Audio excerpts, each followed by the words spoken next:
You are listening to Your Practice Made Perfect, support, protection, and advice for practicing medical professionals. Brought to you by SVMIC. Hello, and thanks for joining us for today's podcast. I'm Brian Fortenberry, and on today's episode, we're going to be looking at a closed claim review. Prior to getting to the review section, let's go through the story and set up the review that we will be talking about today. It was a warm day on a long July 4th holiday weekend when 39-year-old William, his wife, Carrie, and their two sons decided to go hiking on the family's property, where they intended to build a new home. The site was undeveloped and mostly flat except for a steep ravine on the rear side of the parcel. They began to walk the property around noon. As they gazed down into the ravine, William and one of his boys decided they would like to hike to the bottom and then back up. William, at 260 pounds, was technically obese, but he felt that he could make the trek up and down the ravine. Carrie decided to wait at the top. At approximately 2 p.m., as he was climbing back up the hill, William developed numbness and tingling in his legs and had pain in his back. Carrie and one of her sons ran to a neighbor's house to get help. The neighbor helped Carrie get William into the truck, and Carrie rushed him to the hospital. An emergency department nurse examined William at approximately 4:01 p.m. William reported to the nurse that prior to arriving at the hospital, the feeling had come back in his legs and the tingling had gone away. He described that there had been bilateral pain in his hips, but this had resolved by the time he had reached the ED. He stated he had experienced no nausea or vomiting. Although not entirely clear from the hospital chart, he may have had some abdominal discomfort at the time he developed the other symptoms.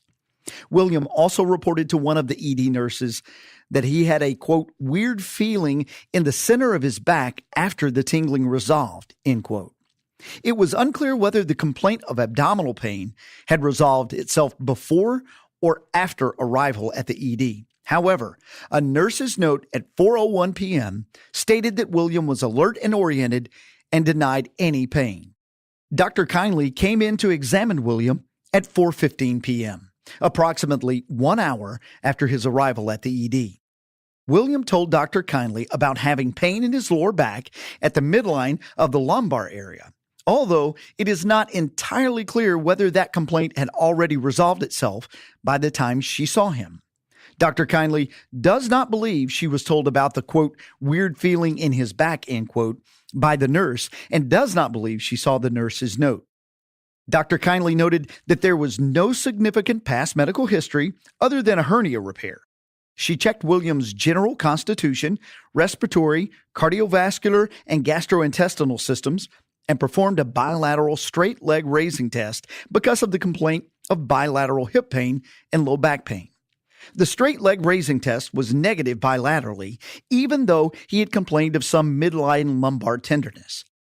Dr. Kindly ordered a lumbosacral x-ray, which she read personally. The x-ray revealed no fractures or destructive lesions.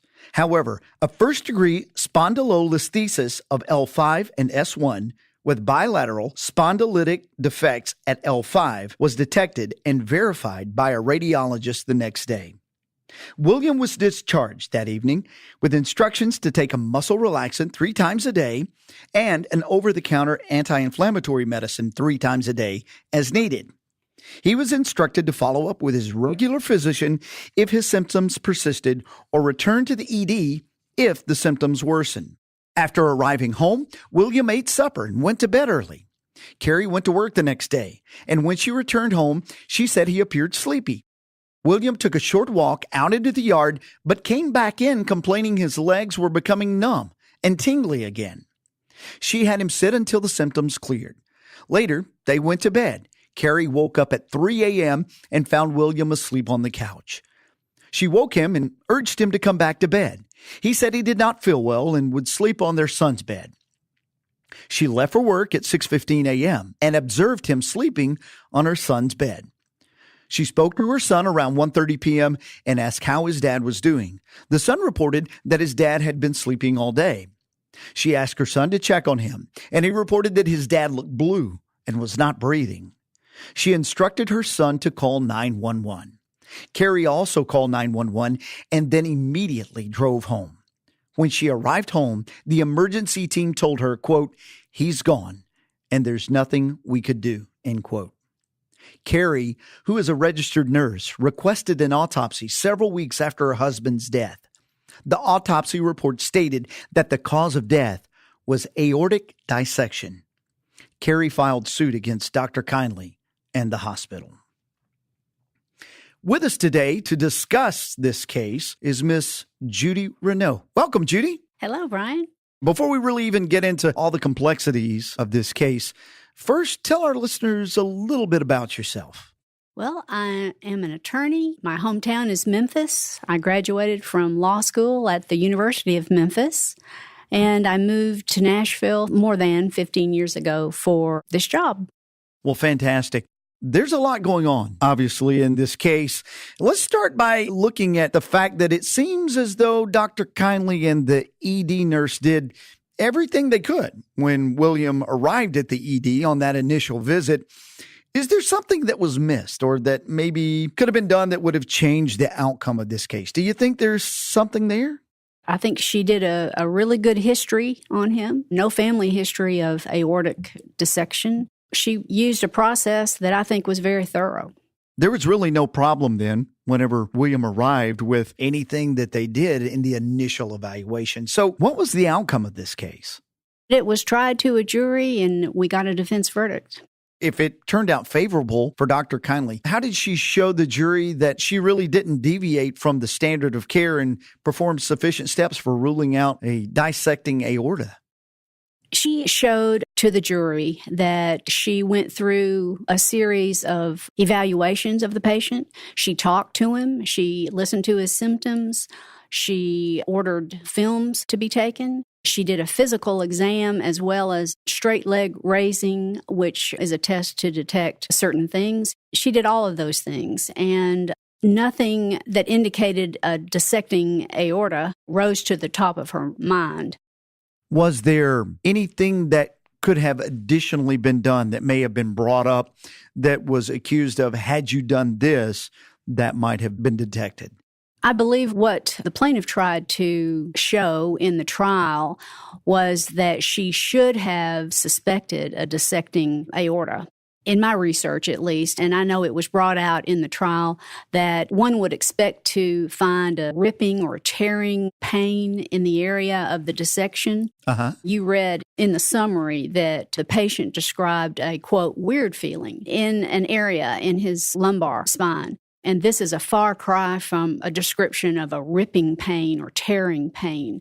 I suppose there are cases that are pain-free or can be less painful, but that's not what you'd expect with a dissecting aortic dissection. It definitely sounds like it wasn't a classic presentation of a dissecting aorta. And those, I guess, can be very difficult to look and to diagnose. Do you believe that there was any kind of tunnel vision here when it came to looking at, okay, I hear hip pain, I hear back pain, I hear these things, so they got tunnel vision? Do you think that was a problem, or do you think that they did a pretty good complete job? Well, it sounds like to me with the kinds of testing and the kinds of questions Dr. Kindly asked, I believe she was trying to gather all the information in a complete way. She discharged the patient later after getting the result of the films, and it did show some spondylolisthesis, which can be painful. And also, she listened to his history. I mean, they had been hiking up a steep ravine, up and down. It was a hot day. I think she probably was trying to consider all of those factors in her decision to discharge the patient. What would your advice be for a doctor that was going through a similar case as this? We've discussed that we think she handled it appropriately. What would your advice be to a physician in a scenario like this that might help them avoid some type of litigation?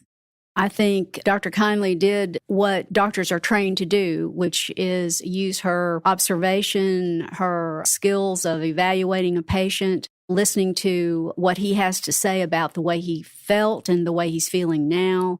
and just using her experience to lead her in the direction that the symptoms take her. And I believe that's what this doctor did, and that would be my advice to all physicians. Given this case and how it played out and the verdict, are there any other main takeaways that might help a physician? Usually you don't look for a spotted elephant, in the room when you don't see one. Right. And frequently it's something like this, where it was a tragic ending, a sad case, and sudden, and this man was young and a young family man. And there was no reason to believe that this kind of outcome would have happened after an outing like Sure. this for the family. I think that all you can do is your best. And remember, this was an acute dissecting aorta, which is something sudden, unexpected. Right. He reported no signs of anything that led the doctor to suspect that there could be something more ominous going on. So in a case like this, it looks like the doctor did appropriate testing and probably very appropriate documentation to show her background of what she had done, and was very concise in a way that was very helpful. Would you say so? I would say so. There was no documentation issue in this case, which frankly we find to be a problem in some cases. And it's another hurdle to get over when the documentation is not complete. Fortunately, we didn't have that in this case.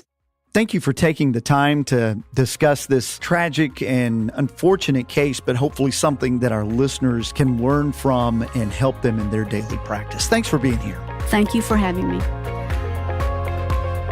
Thank you for listening to this episode of Your Practice Made Perfect with your host, Brian Fortenberry. Listen to more episodes, subscribe to the podcast, and find show notes at svmic.com/podcast. The contents of this podcast are intended for informational purposes only and do not constitute legal advice. Policyholders are urged to consult with their personal attorney for legal advice, as specific legal requirements may vary from state to state and change over time.